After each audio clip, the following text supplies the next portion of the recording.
हिमाचल प्रदेश सरकार ने शुक्रवार को 51,365 करोड़ रुपए का बजट पेश किया है। एक ओर सरकार इस बजट को अभूतपूर्व बता रही है तो दूसरी ओर विपक्ष ने बजट को आंकड़ों का मायाजाल बताकर जनता को भ्रमित करने के आरोप जड़े हैं। सदन में शनिवार से बजट पर चर्चा की शुरुआत हुई। बजट पर चर्चा की शुरुआत करते हुए नेता प्रतिपक्ष मुकेश अग्निहोत्री ने सरकार पर बजट के आंकड़ों के जरिए झूठ पेश कर लोगों को गुमराह करने के आरोप लगाए।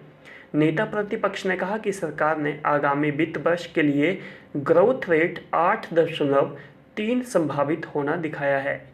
यह तथ्यों से परे है, जबकि हिमाचल की ग्रोथ रेट 6.2% थी। नीतियां कोई रखी नहीं। जितने भी कर्मचारी वर्ग या दूसरे वर्ग नीतियां मांग रहे थे कि आप सरकार नीति बनाए, इन्होंने नीति बनाने की बजाय थोड़ा थोड़ा मानदेय बढ़ा दिया। वो सब लोग तो नीति मांगते थे, एक की भी नीति नहीं बनी। आप बताओ कि कर्मचारियों पे आपने डंडे चला दिए, या आपने पानी की बौछारें कर दी, आपने केसेस दर्ज कर दिए हैं, आपने रात को उनको किस ढंग से यहाँ से खदेड़ा है, वो सारी दुनिया देख रही थी। तो इसलिए जो है अब जो है कर्मचारी अगर आक्रोशित थे, हमारे कर्मचारी हैं, उनसे बात करने में क्या दिक्कत थी। तो ये सारे मसले जो है सामने हैं और इन मसलों का इनको हल निकालना चाहिए था। पे कमीशन के बाद जो है, पे कमीशन किसी ने अभी तक एक्सेप्ट ही नहीं किया। आपने जो राइडर लगा हुआ है, आपने बार बार कहने के बावजूद आपने 3 कह दिया कि अब थर्ड देंगे, ऑप्शन देंगे, दूसरी ऑप्शन देंगे। किसी ने कोई आगे आया? इसका मतलब कोई ना कोई दिक्कत है। आपको उसको बजट में हल करना चाहिए था। आउटसोर्स कर्मचारियों के लिए आपने कुछ नहीं किया, नीति नहीं बनाई। आपने करुणा मुल्क के लिए नहीं किया, एसएमसी के लिए नहीं किया। कर्मचारियों के सभी वर्ग जो है, होमगार्ड, पुलिस, जीओटी, दूसरे जितने वर्ग थे, सारे अपने को ठगा हुआ महसूस कर रहे हैं। यूक्रेन में कि किसी भी ढंग से भारत की सरकार जो है रशिया से बात करके जो वो शॉर्टेस्ट रूट है और उस वहाँ से किसी भी ढंग से उनको लाने की कोशिश करे। क्योंकि हमने वो वीडियो भी देखा, जो बच्चे हमारे 200 बच्चे एक ही जगह है, उनके पास ना खाने को है, ना पीने को है, ना रोटी है। तो जो प्रैक्टिकल डिफ़िकल्टीज़ है बच्चों के लिए, और किसी भी ढंग से उनको निकालने के लिए जो है कूटनीतिक प्रयास किए जाने चाहिए। ये चीज़ें बाद में हल हो सकती है।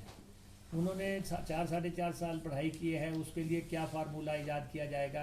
हिंदुस्तान में अगर वो कंट्री युद्ध में है तो हमें उन बच्चों को किस ढंग से अकोमोडेट करना है, उनकी पढ़ाई को कैसे वैल्यू करना है, वो सारी बातें तो यहाँ पे बात होनी चाहिए उन पे। आखिर किसी का कैरियर स्टेक पे तो नहीं रखा जा सकता। आखिर वो प्रदेश देश के बच्चे हैं।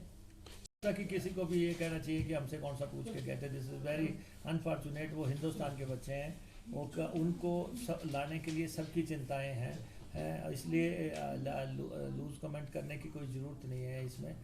और हमारी तो प्रार्थना ईश्वर से आगे भी है कि वो निकले और कोई भी समाधान निकले अंतर्राष्ट्रीय स्तर पे, कोई डायलॉग के तहत कि बच्चे हमारे आ सकें। में सिवाय मानदेय बढ़ाने के और इसके अलावा आप बताएं कि क्या इन्होंने घोषित किया है।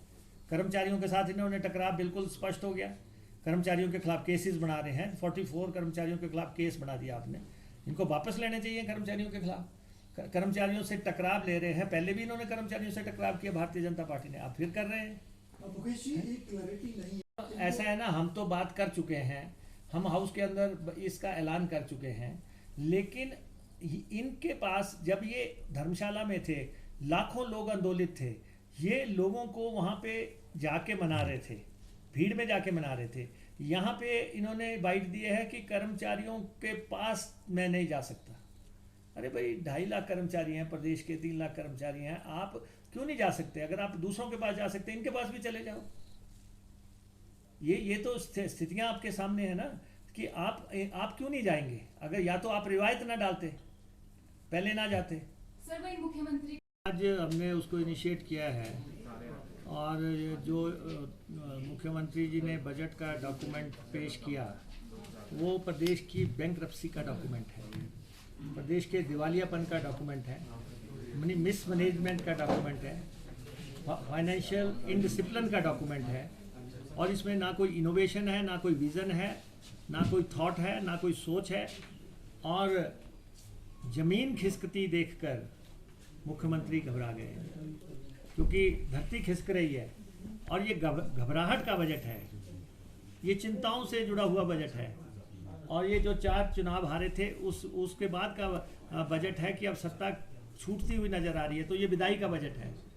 तो इसलिए जिस ढंग से इसको पेश करने की कोशिश की है और इसमें जो तथ्य हैं छुपाए गए हैं, आंकड़े छुपाए गए हैं, आंकड़ों की बाजीगरी की गई है। और देखो सबसे बड़ी बात है कि हिमाचल प्रदेश की सरकार पिछले साल -6.2 की ग्रोथ थी उसकी, इस दफ़ा कह रहे हैं कि 8.3 एक्सपेक्टेड है, यानी कि 14.5 का क्वांटम जंप लगा के ये जो है वहाँ पे पहुँच गए, वर्ल्ड्स फास्टेस्ट इकोनॉमी बन गई है। ऐसा क्या चमत्कार हो गया? कोई आपने देखा हो, प्रदेश के लोगों ने देखा हो कि कोई ऐसा जादू की छड़ी इनके हाथ में आ गई जो इन्होंने घुमा दी? और ये जो है सारा जो है 14% की जो इन्होंने दिखाई है, ये सब जो है झूठ है। हम पहले से कहते आ रहे हैं, अब हिमाचल प्रदेश की सरकार झूठ परोसने पे आ गई है और महाझूठ जो है हमारे सामने रखा जा रहा है। जगलरी ऑफ फिगर्स किए जा रहे हैं, फजिंग ऑफ जो है फिगर्स की जा रही हैं। इकोनॉमिक आपको इतनी वाइब्रेंट इकोनॉमी नज़र आ रही है हिमाचल प्रदेश की, जो कि ये 8.3 की उन 72 सालों में सबसे ऊपर की इकोनॉमी, ये मुख्यमंत्री प्रेजेंट कर रहे हैं। तो जो इन्होंने अंतिम अरदास करनी थी सदन में वो कर दी है। अब इनका जाने की बात है, क्योंकि धरातल की ना इसमें कोई सच्चाई है। और दूसरा ये है कि 63,200 करोड़ रुपया जो है इन्होंने कर्जा दिखाया है।